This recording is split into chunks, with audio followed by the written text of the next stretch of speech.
वो कृपया ध्यान दें, क्योंकि कथा चाहे अशे में हो, चाहे छिबरामऊ में हो, चाहे जहां कथा हो, दो तरीके के भक्त होते हैं। एक भक्त वो होता है जो हनुमान जी का नाम लेता है, और दूसरा भक्त हनुमान जी का नाम नहीं लेता है। लेकिन सीधी सी बात है, अगर तुमने भगवान का नाम लिया तो गोस्वामी बाबा ने बड़े सुंदर शब्दों में एक बात कही है, और गोस्वामी बाबा कहते हैं, गोस्वामी बाबा लिखते हैं बड़े सुंदर भाव से,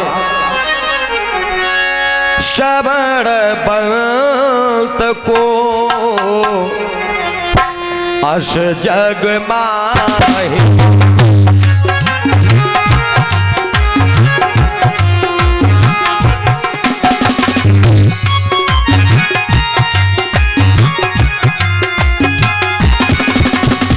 श्रवण बंत को, बड़े भाव से गोस्वामी बाबा कहते हैं, अस जग माहि श्रवण बंत को,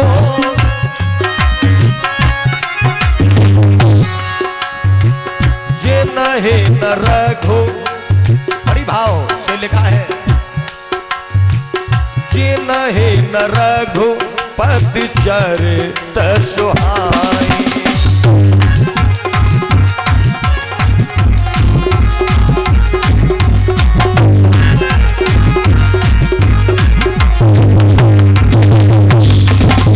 सुंदर बात है। गोस्वामी बाबा अपने शब्दों में लिखते हैं, क्योंकि भारत देश में जो गोस्वामी बाबा ने हमारे ऊपर उपकार किया है, ये अपने जीवन में कभी भुलाया नहीं जा सकता है। रामचरितमानस को गोस्वामी बाबा ने लिखा है, जिसको घर में रखने के बाद में भगवान का प्रवेश हो जाता है। सीधा सा वेद और पुराणों में लिखा है कि जिस घर में रामचरितमानस नहीं रखा होगा, वहां कभी भगवान प्रवेश नहीं करता है। पढ़ना, पूजा करना ये अलग बात है, लेकिन अगर तुम्हारे घर में श्री रामचरितमानस नहीं है, तब भी तुम्हारे घर में भगवान कभी प्रवेश नहीं करेगा। ऐसा उपकार किया है, हमें निज धर्म पे चलना सिखाती रोज रामायण, और सदा शुभ आचरण करना सिखाती रोज रामायण। एक चौपाई का अध्ययन आप कर लीजिए, उसी का गुणानुवाद करते रहिए, कल्याण तुम्हारा अवश्य हो जाएगा। तो श्रवण बंत को अस जग माहि, और जिनई न रघुपति चरित सुहाई, ऐसा कोई पैदा नहीं हुआ है जिसके कान हो और उसे भगवान की चर्चा अच्छी ना लगे। थोड़ा विचार करिएगा। अच्छा, यहाँ जितने जने बैठे कान है, हमारे घर पे जो जीव जानवर बंधे हैं, का उनके कान नहीं है?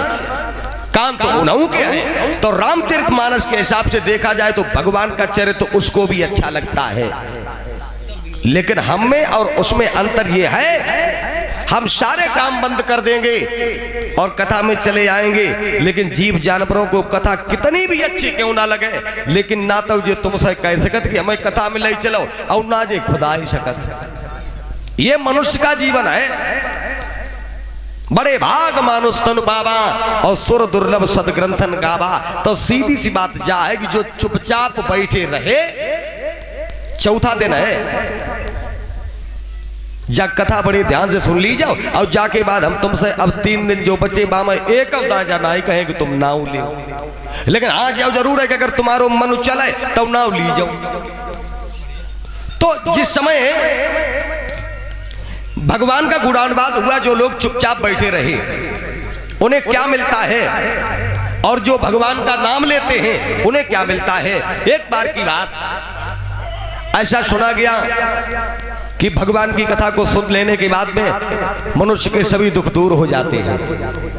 बड़े भाव की बात है कि भगवान की कथा सुन लेना सभी दुखों को दूर कर देता है। और जैसे जाबा सुनी तो आदमी अपने अपने घर से सभी कामों को विराम करके और सीधे कथा पांडाल में आई गई। या तो मानिए ले, अगर जब अब जा क्लियर मालूम हो जाए कि भगवान की कथा सुन ले, सभी पाप दूर हो जाएंगे।